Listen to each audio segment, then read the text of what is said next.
Okay, welcome to part two where we're gonna be doing importing of the models like I already did with the car.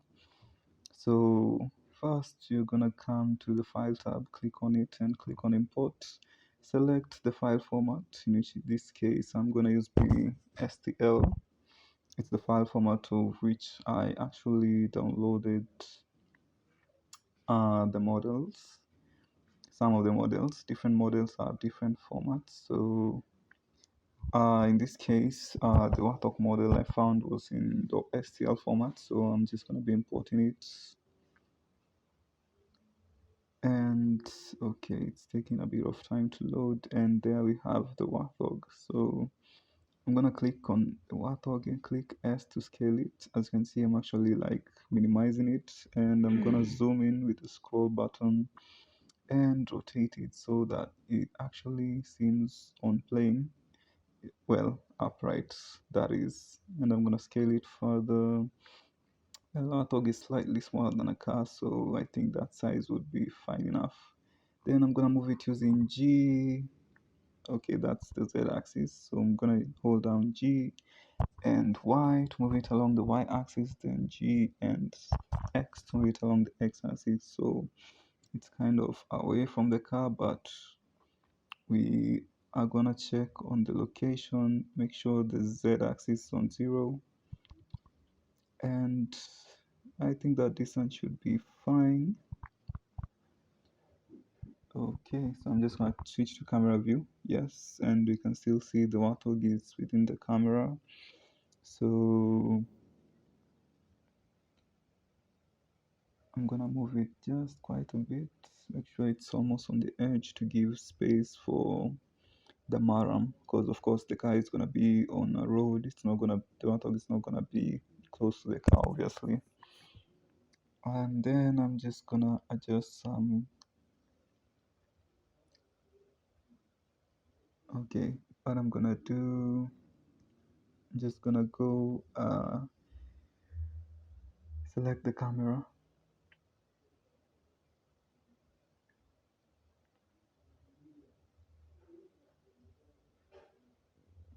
Okay, I wanted to switch the view of the camera, but anyway, as long as it's within the camera view, it won't matter. Yep, still in the camera view, but I wanted to enlarge the view of the camera, so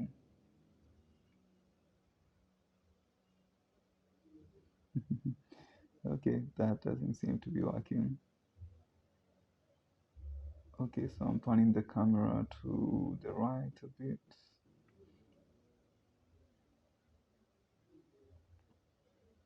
Well, I think that's gonna be fine. Okay, so I'm just gonna go ahead and import another model. This time it's in OBJ format. Of course, you can see the screen is blank, but on my end, I can actually see the folders where I placed the models that I actually downloaded. So you're gonna see the mouse moving around, though the model is gonna be popping up on the screen anytime soon. That's actually, I don't know if it's a defect on the screen recording software, but that's how it is. Okay, so model is loading.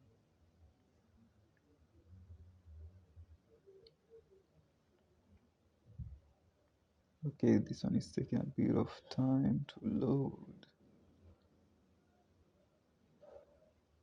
Okay, let me zoom out. Oh, the model is actually bigger than the whole thing. Okay, so I'm just gonna select it and scale it down using S. As you can see, it's a model of a person on the phone. I'm just gonna scale it down. Yep, so that it fits within the camera view. Scale the person down. Of course, it can be way gigantic than the car, so I think that ratio is gonna be fine. Rotate it just a bit using the rotating tool. So I'm rotating him to look this way. Yep, then I think he's quite upright. Moving him along the Y axis, holding down G and Y, and dragging along the mouse, and move him also along the X axis so that it's away from the road. And when I click on camera view, you can see it's within the camera, so I guess he is fine where he is. Yep, he's still within the view. Yeah, I'm just gonna move him a bit further, and I'm gonna, okay, yeah, I think I'm gonna duplicate him. Holding down Shift and D, you duplicate the person, and of course we want the location of the Z axis to be 0 meters, so it's on level ground. And hold down G and X to move him along the X axis.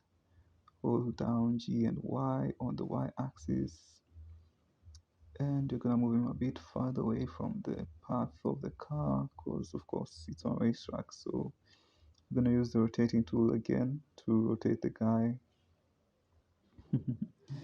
Okay, selected the wrong one. Yep, and he's looking upright, I guess. Okay, yeah, I want him to be facing the car. It's gonna be like, what? Like on the phone call, then it's like, yo, I'm just in the car right now. Oh well, I think I still within the camera view. So as you can see, I'm just gonna turn the rotations back to default. Then I'm just gonna use the rotation tool because it's way much easier instead of using the mouse on its own and pressing down on R. So yeah, I'm gonna rotate him to look upright, and I'm gonna pan to the side with the scroll button and switching back to camera view. Yep, he's in, but the other guy is out, so I'm just gonna drag him back in on the X axis, switch to the camera view, and both of the guys can be seen from the camera.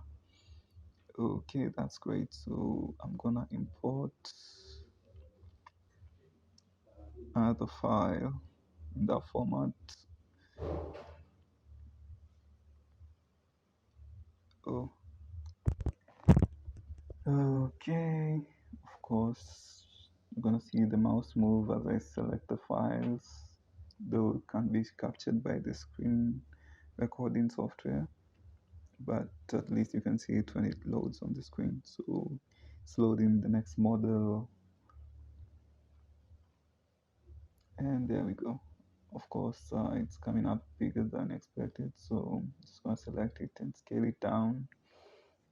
It's kind of the woodland vegetation. Looks kind of like, yeah, the scattered trees when you go to semi-arid area, sort of like Navasha. So since of course of the terrain, I'm gonna be having trees, so I'm just gonna drag it close to the warthog. So it seems like the warthog is from the bush or somewhere there. Just gonna move it. Yep, that seems good, and it's within the camera, and it's upright. So yeah, and the z axis distance is 0, so that's fine.